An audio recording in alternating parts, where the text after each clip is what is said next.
An unknown man stands in the middle of a mountain of corpses. His blade is tempered with fresh blood and the protagonist looks at him.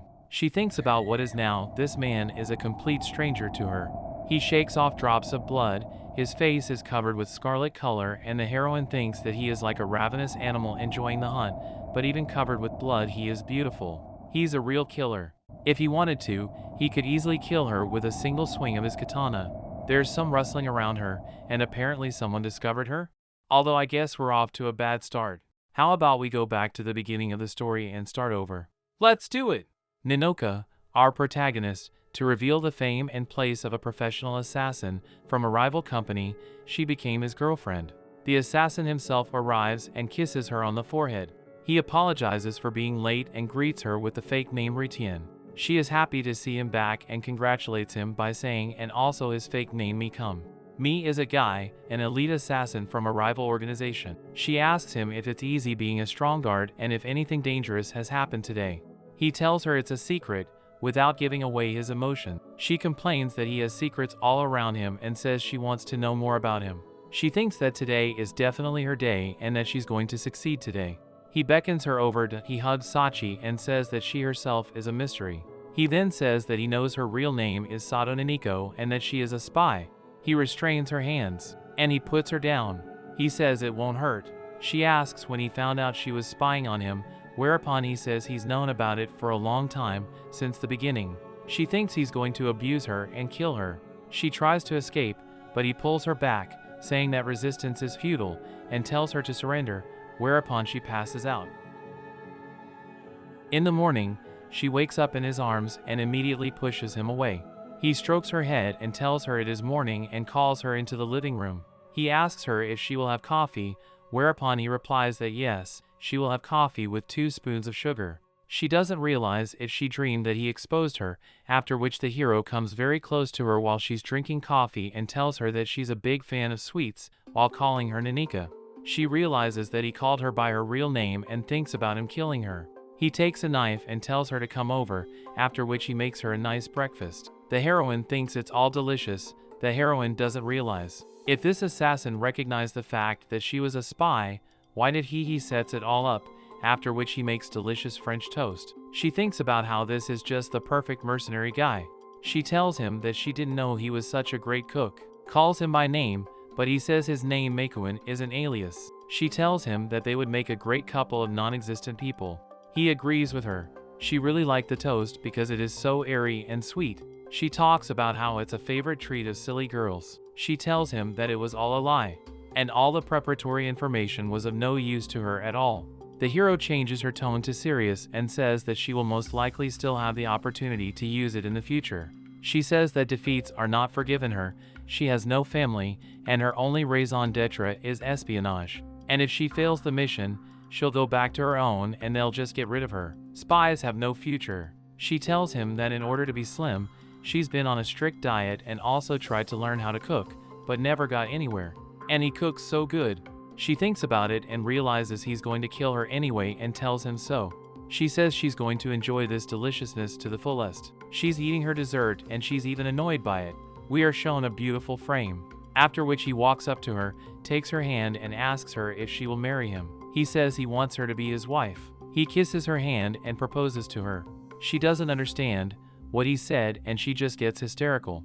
He tells her that if Neneko leaves now, she'll be killed by her own organization and says it's the only way to keep her alive. He wants to marry her, and then she can report that she tricked him into marrying her. He takes her by the chin and tells her it's just a very ordinary marriage of convenience. He calls her a pretty spy and says she has no other choice. She tells him that his proposal scares her more than death. She asks what he's really up to. He takes her in his arms. He tells her to take it all off. She doesn't understand and interjects him. But he says he made her drop the dessert and dirty her clothes, and he decided he had to lay the blame. She doesn't understand why he decided to apologize to her, since she is the spy. He says that he is surprised that he and she have never kissed yet, even though he told her to strip. Neneko says they have rules at work and that is no kissing. The hero says that's exactly what she failed at. The heroes go to a clothing store and Neneko says that she's ready. She comes out in a nice suit and says that since he decided to buy her something anyway, they should pick something she likes. She says that she usually dresses according to the taste of the objects of observation, and afterwards our hero just takes a picture of her. He says she is very charming, so he wanted to take a couple photos. She falls more and more in love with the hero, not realizing what kind of killer he is. She lets him, but only if he doesn't do anything wrong with the pictures. He gives her a nice suit and she realizes it's like a real date. They bring the clothes to the checkout counter and the saleswoman asks if they are clothes for her young man. To which the hero hugs Neneko and says that they have just gotten engaged and that she is his beautiful wife. Neneko tries to exclaim, but her attempts are not diminished by success. The salesgirls walk us through and tell us that this wedding dress just arrived today. We are shown a wedding dress by Vivienne West. She says such a gorgeous dress, even they don't have sales very often. Neneko asks him to stop fooling around and suggests that he should rather go to the checkout. Neneko then went back to his house. He says he has business to attend to, so she stays looking after the house. Neneko contemplates whether she should try to fool his company. She realizes that it's better not to, and that right now is her chance to ferret out the secret of the facility. She wants to know at least his real name, but after she remembers how he proposed to her, she starts to hesitate and thinks that this man is a scoundrel and that he didn't kill her just because she is needed for something. She has firmly decided this, but doesn't understand why she is hesitating. The hero quietly approaches from behind. He presents his blade to her and asks what Neneko is doing. He lays his hands on her chin, whereupon she feels a chill draining from her hands. He tells her that did she decide to fool around a bit while he was away. He calls her a bad girl, after which she thinks about the fact that this is the real killer and she can't even look away from him. Black stray eyes stare at the victim without looking away. He takes her by the underbelly again and asks her to tell him. She realizes that if she was just a very ordinary girl, if she didn't have to do espionage, could she be happy? She thinks about how she shouldn't even be thinking about that right now. He calls her name, his name. It's Omi. Strokes her head and tells her she can call him Omi.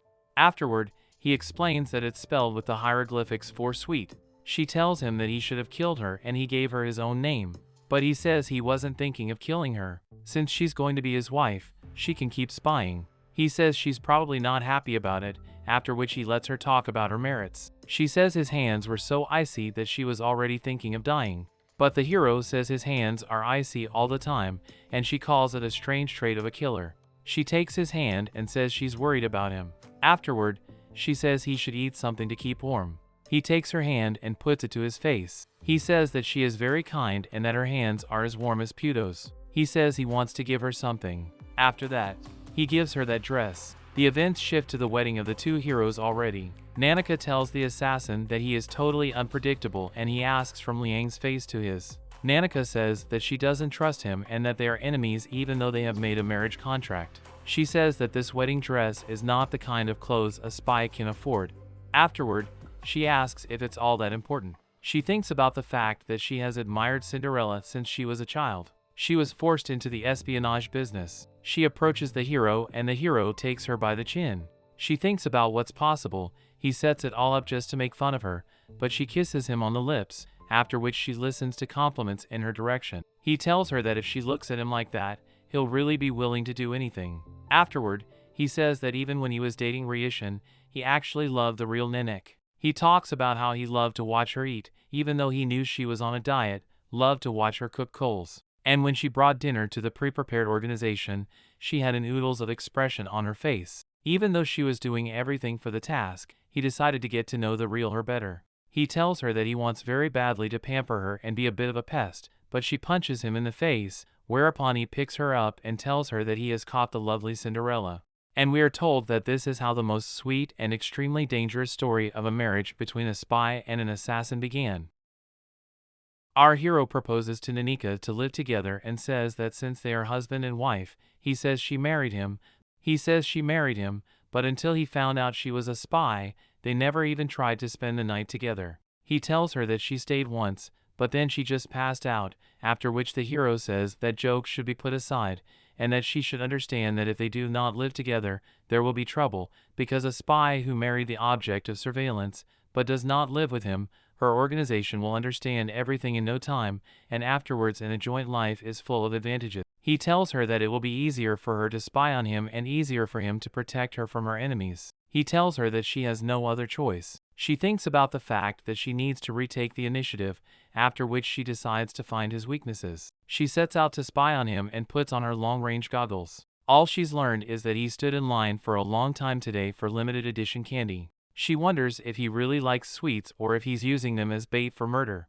The killer disappears and afterwards sneaks up behind her back. He asks her if she's spying, if she's getting help. She tells him that she's probably a bad spy, since he caught her right away. The hero says he just felt her aura. She asks him why he wants the candy, after which tells him that it's for her. She remembers that she's wanted these candies for a long time, after which says that she's never been given such gifts before and that she's very glad. She is also glad that he remembered that and bought them during business hours. He smiles and says he's glad she liked it. He asks if they should buy that store with the pastry chef, after which they drop the idea.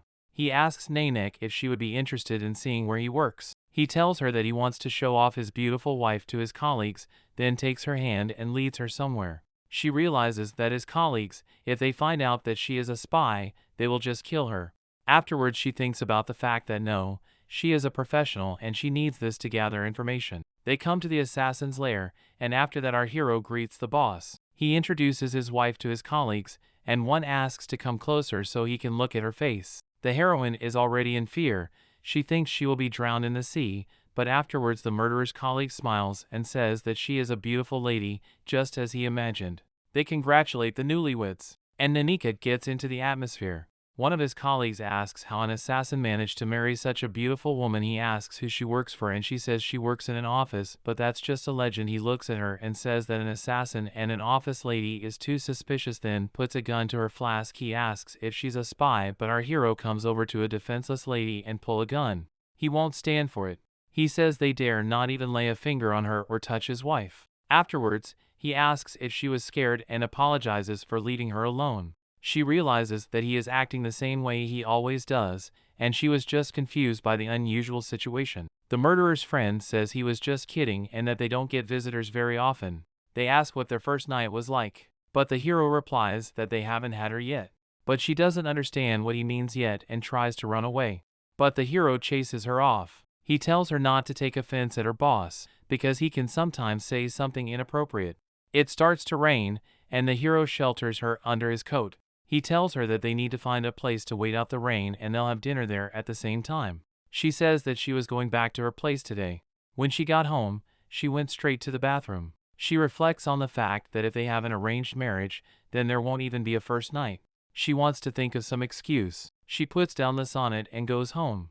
The hero also gets out of the bath and says that if she needs a hair dryer, he will gladly provide it for her. Hero isn't shy, since he just got out of the bathtub, and she is already afraid that he is thinking about doing something vulgar. He holds out the hair dryer to her and says that he didn't intend to do anything. He thought she'd dry her hair, he'd call a cab and she'd go home. She tries to snatch the hair dryer from him, but now the hero has harnessed her to sit and be obedient. He dries her hair and she thinks about how nice it feels. He thinks about how thoughtful he is. The hero apologizes abruptly and says he lied. He says that this night he wasn't going to let her go for anything. He says they have to do it so no one suspects anything, then looks at the heroine and marvels at her beauty. He says that he will cover her all over with kisses and she will be his pride.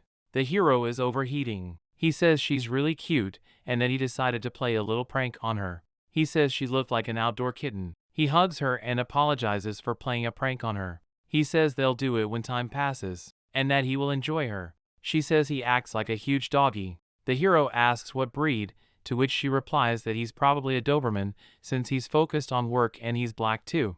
He asks her if she likes dogs, whereupon he replies that he would make a good man, that if he's going to be a good man, can he be her pet?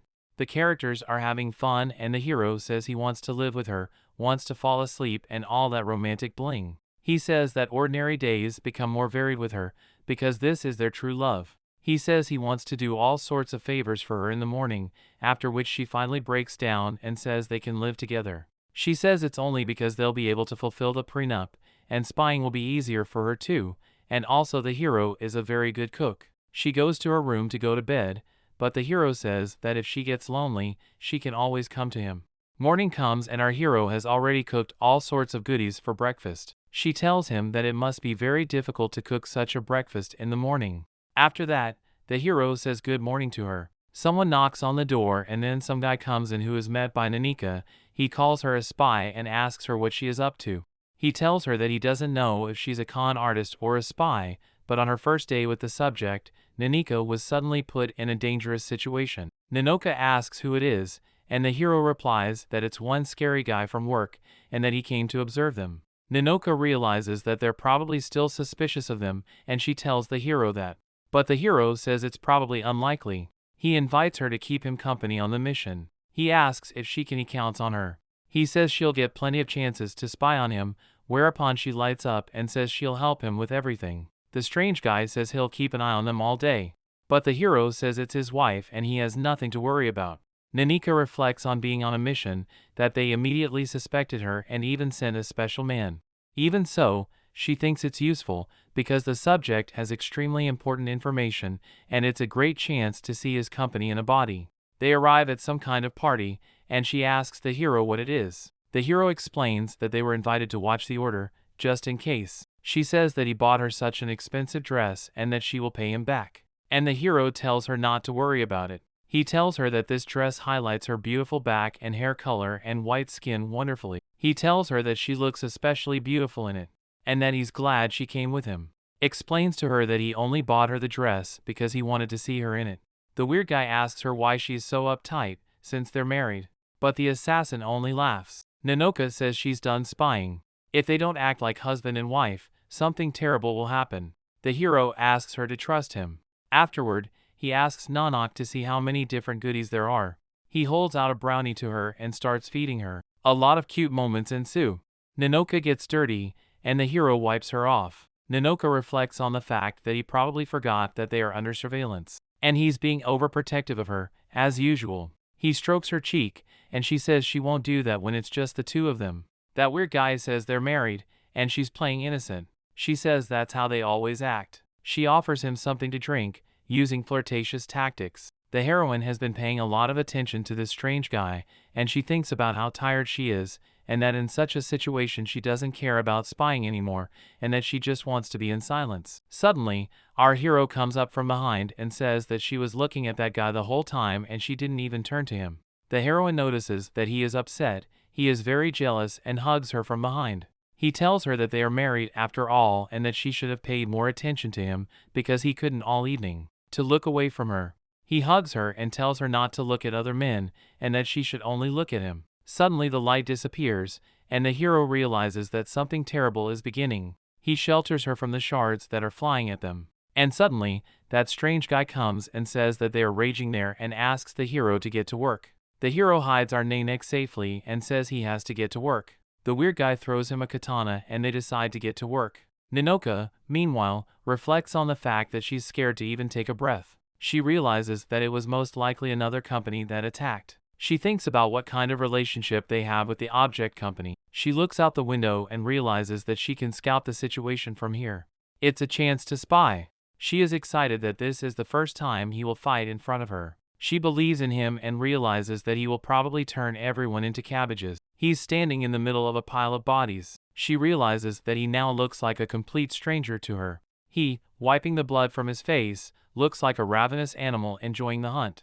Neneko admires his face, for even covered in blood he is handsome. He is a true killer, and even if he wanted to, he could kill her in one fell swoop. He walks up to her and tells her it's all over. He nicely removes the leaf from her and says that these trespassers, he was just teaching them a little lesson, but he didn't kill anyone. They hear some strange noises and the killer reaches for his gun.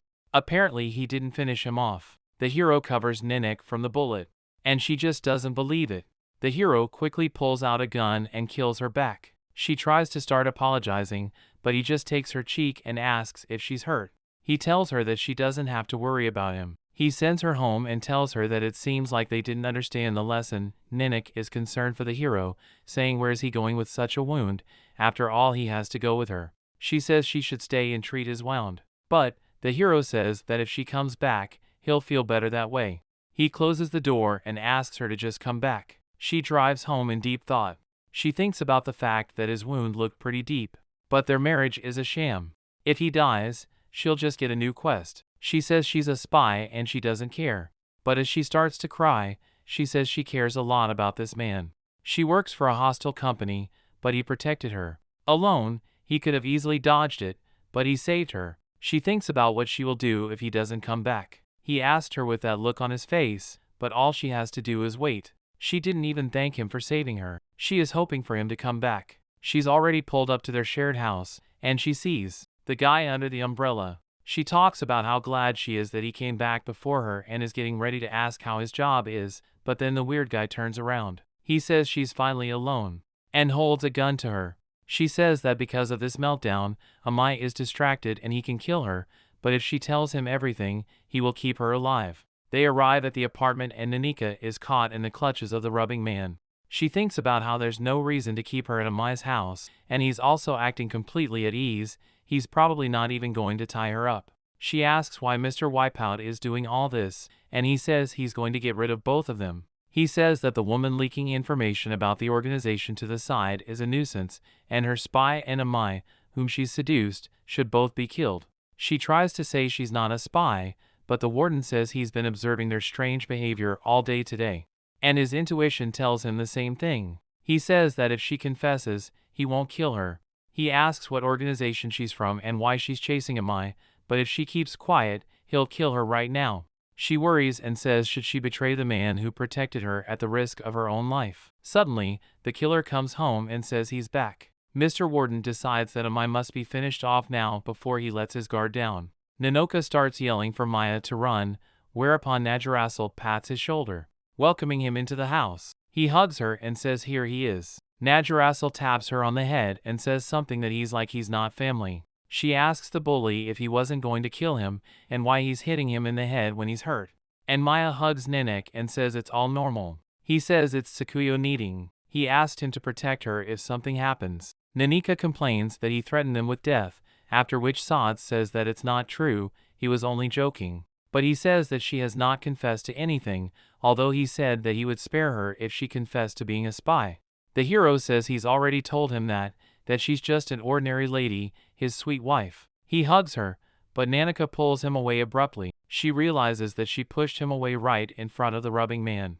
After that, Tetsu realizes everything. He starts pushing him and says something that he is worried about Amai, and asks if she's cheating on him. He talks about how they are already working hard, but he has found himself either a Rastiapa spy or some office madam. He asks her if she makes him buy his expensive trinkets and asks her to transfer money overseas. Amai then tells her that Shatsu is his partner and also his childhood friend.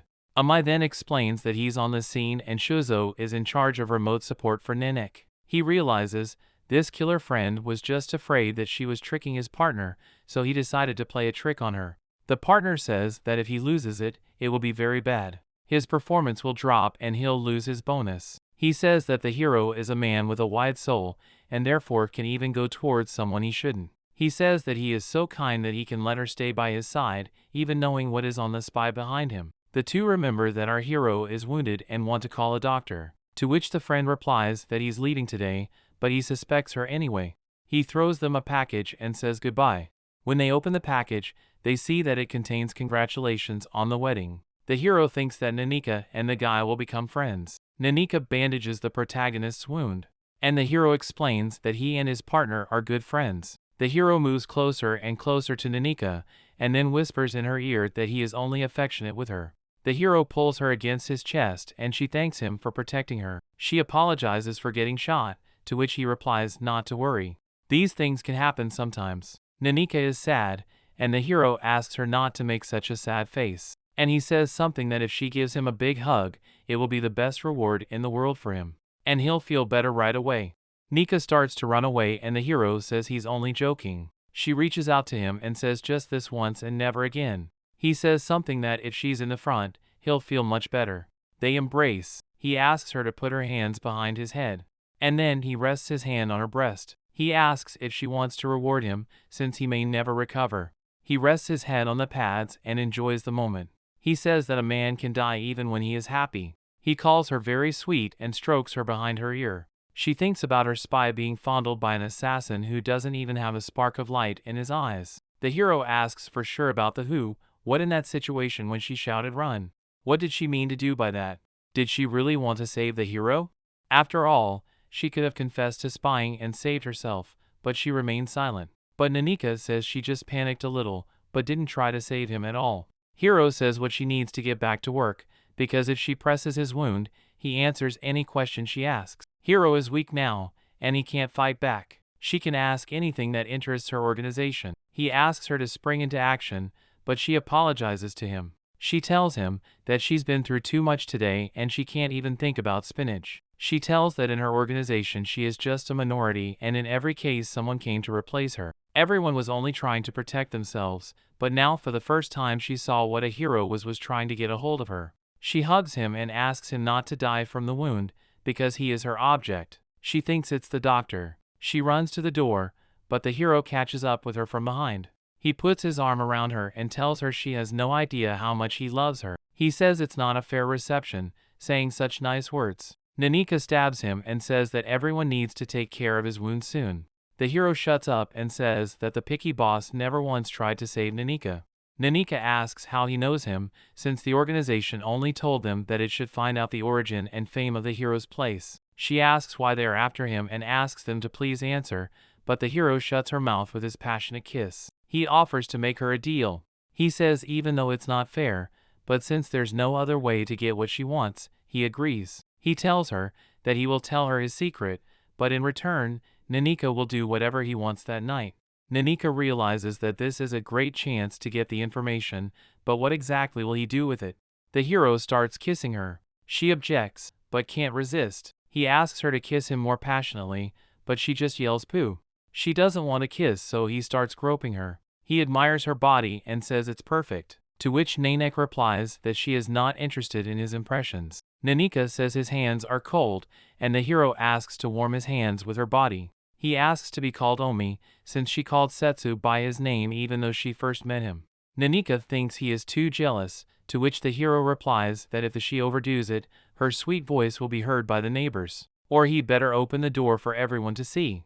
They do all sorts of things. Hiro bites her and tells her he wants to hear her voice. Hiro asks if Neneko will then spy on others. When she does, will she make the same innocent face? He says he's not going to give other men even a chance to touch her. She calls him mean. She says he's always nice to her, but the hero interrupts and asks if she didn't know he was a bad man. He says she is so merciful that he wants to abuse her even more. He says she is so unseen and untainted, and he really wants to defile her. He suggests she do bad things, forgetting about the contract. Suddenly they fall down, a noise, they hear people at the door and they yell that they are idiots in love. What we learn is that Setsu went to the doctor for help and they go in. Setsu says they need to get cured and then kiss or else they will kiss, get infected, and die. He asks Neneko what she chooses. She is saved. It was a rare chance to learn his secret, but there's nothing she can do anymore. The hero comes up behind her and says something that he once worked in her organization. We see a strange office where one of the servants says that Sada and that mercenary got married. The one who said this speculates that Sada doesn't have any special merit, so why was she assigned to spy on such a dangerous guy? He also mentions the fact that Sada doesn't have any talent for espionage. This guy apologizes because he makes this man think, and then leaves afterwards. Some gloomy man is thinking about Neneko. Omi with glasses greets Neneko, saying it's a good enough morning. He asks if she'll have coffee or black tea. He tries to buy her something, and the hero realizes the fact that yesterday he did everything he wanted to do, and because of that he's sometimes in a bad mood now. She's angry and ready to hit the hero, but she still thinks he's cute. The hero likes the way her hair sticks out and her pouty cheeks. Must be total happiness. He holds out the remote to her and she asks if he wants her to take it, but he has done so intensely. What the hero realizes is that she has silently drawn a boundary, and the fact that he failed to stop in time yesterday, he needs to reflect on his mistakes. He thinks back to what he's doing and how erotic she is. He thinks about how she's all lush and so giddy. He thinks about how that's probably why she was assigned to spy work. He realizes that he needs to stay calm and think about his work today, but looking at her makes it very hard for him to do so, because he loves even just listening to her breathing. He tells her that she is breathing great, but she just sits there bewildered. To make her life long, and to do that he needs to make a plan for her. He makes a plan, and the first point describes proper nutrition, the second point describes healthy sleep, and the third point describes physical activity. This is his plan for raising Neneko. After all, this is his lush, dazzling, sparkling girl. He loves her body and her cheeks. He touches her cheeks, but she immediately turns away.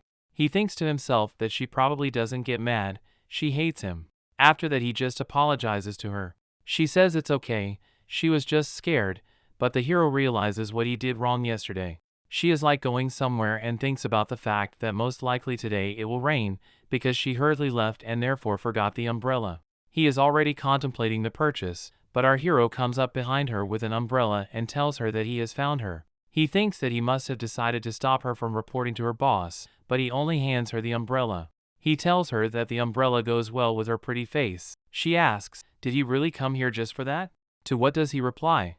That he certainly didn't come here to stop her. She says that despite the way she's been acting towards him, he's spoiling her too much. He says that's what he wants, and apologizes for yesterday, because he's the one yesterday, I'd overpowered him. He walks away and she grabs him from behind. She says she's not mad anymore. She asks if it's stupid that a spy can't even do basic things. She was at fault from the beginning and apologizes. What she says is that she's not mad at him. She's mad at herself first and foremost. She says that she was surprised by the situation. He hugs her and says he loves her to bits. He asks her to cancel all plans for the day and just sit at home carefree and keep her safe. He wants to feed her goodies, and until she's full, he suggests that it might interfere with his work and asks if he can take the day off today. But she says something that sometimes brings out the feminine in him. And then he tells her that he'll make her a better spy and asks them to sin together. Even harder than yesterday. To which Neneko replies that if he continues, she'll stop calling him by his name. He says that Onizan has a certain charm about her. He also says that if he detained her on his way to work, he wants to give her a ride to the organization. She asks if he knows where she is, whereupon he says what he knows and gets her a helmet. He puts the helmet on her with cat ears and paws on both sides. She sits down and they set off. He asks her to hold on tighter too.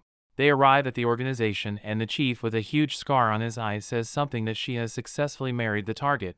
He says the fact that she has passed the first stage. He also mentions that the target is a former member of the organization. He says it will be problematic if she can't get even that little thing. She realizes that they're testing her because she's a budding spy. They say that this mission can only be trusted to her.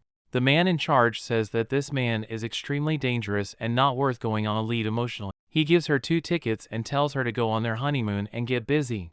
And once he relaxes, to neutralize him instantly. She's told to go on a honeymoon with the subject and get busy. That means she has to do something weird. She couldn't ask him out like a real person, so it turned out fake. The hero asks that if there is anything troubling her to just tell him, he will help her. She holds out the travel tickets to him and tells him that she's been ordered to go on a wedding trip with him and she'd like them to go together, but of course without that swimsuit. She asks if he wants to go, and he's already imagining the war ending. He thinks that if they go, they will die. To which Neneko replies that it's not a bad ending choice. She says that his organizations will most likely set a monster trap for him, but he's already armed. They go on their honeymoon and we are already immediately shown the sea and their beautiful room. She thinks about the fact that this is probably not the room the organization has prepared for them, but that the hero quickly turns away.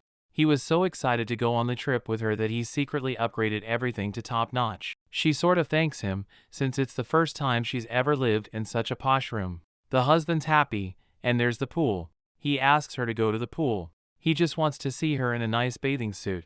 He takes her in his arms and sends her straight there. They are already standing by the pool and the hero is complimenting her ponytails. She's in a t-shirt.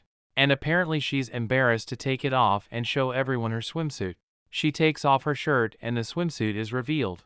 It's very beautiful, and the hero is obviously pleased with it. He says she's so damn beautiful. After all, the borrowed organization's swimsuit didn't fit, and they had to go together and choose. The hero immediately worries and says that he doesn't understand who she went to pick him out with, and she replies that it was the aunt from the cafeteria who made dinner for her when they were a fake couple. The character exhales and they go for a lap and we see girls discussing his beauty. She looks at him and realizes that this is the same pumped up and long-legged guy who drives everyone crazy. One of those girls decides to glue him together, and the heroine is not happy about it, so she snuggles up to our hero. They see the fact that he already has a beautiful girlfriend and the fact that they just don't stand a chance. The hero doesn't understand what happened to her. Did she really trip or fall? To which Neneko replies no. Neneko realizes that her current assignment is to get close to the subject, but if he is taken away, there will be trouble. She recalls the conversation between those two jealous ladies and remembers what they discussed. The fact that a hero could be a danger to the household and hit a woman. He thinks about the fact that he probably wouldn't hit a woman for anything. I mean, he's an assassin, so he looks like a dangerous guy. The hero asks which circle they will take and she, of course, chooses the biggest one. She realizes that in order to get close to him, it's important to have as much fun as possible. She sticks her hand in the water and splashes it, and realizes what is quite deep here. The hero says that the air mattress is big enough for the two of them, but she sets off alone. She is panicked and scared, and asks to be rescued. He jumps into the water and quickly runs up to the heroine. He takes her in his arms and tells her that she has nothing more to fear. She asks him to say something else, since they could somehow get caught wrong here. He then replies that catching her was the right decision, now he will hold her for life. He squeezes her tummy and says it's very beautiful, to which she says that she's out of shape because she eats a lot of food. The hero explains that the food he cooks makes her figure look amazing. He says that her figure turns him on. She calls him a pervert and a pest, to which he tells her not to get so violent. She falls into the water from the mattress, but the hero says what he warned her about.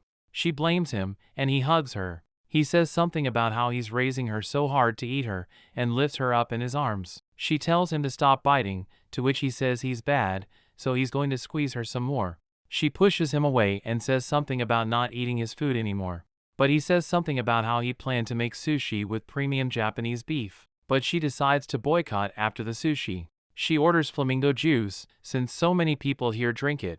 She likes this cocktail and thinks about why she's having fun if she came here for work. Some weird wad in glasses approaches her and tries to glue her down. He offers to entertain her in the VIP suite. He takes her hand and tries to force her to come with him. But then the hero flies in and knocks him face first into the water. The hero asks what's wrong with him and why he can't seem to get up. Maybe our hero had nothing to do with it. It's unclear. He gets up, grabs him by the hair and tells him that if he touches her again, he'll find him at the end of the world and kill him. He tells him that she's his wife. She's usually very shy, but today she's wearing this gorgeous bathing suit. The fanciest in the world, but she didn't wear it for that freak, she wore it for him. He pats her on the head and tells her she's met a bad man. He apologizes for leaving her alone. The hero asks if she's scared, and she says she's fine. She's a spy, she can't just be scared. And then she falls into the hero's arms. She asks him to let her go, for she can walk on her own. The hero refuses and says that he will take them to their room. He says that since she is under the influence of alcohol, he can't let her wander around. Besides, today is the start of their honeymoon. He lays her on the bed and says she must be cold. He decides to draw a bath and the hero starts to get worried. Even though she's starting to enjoy the ride, she's still here on an important assignment. She pulls out some alcohol and starts getting drunk. The hero leaves and says that the bath is ready, but she's ready, she's had a lot of alcohol, and she asks him if he likes cosplay.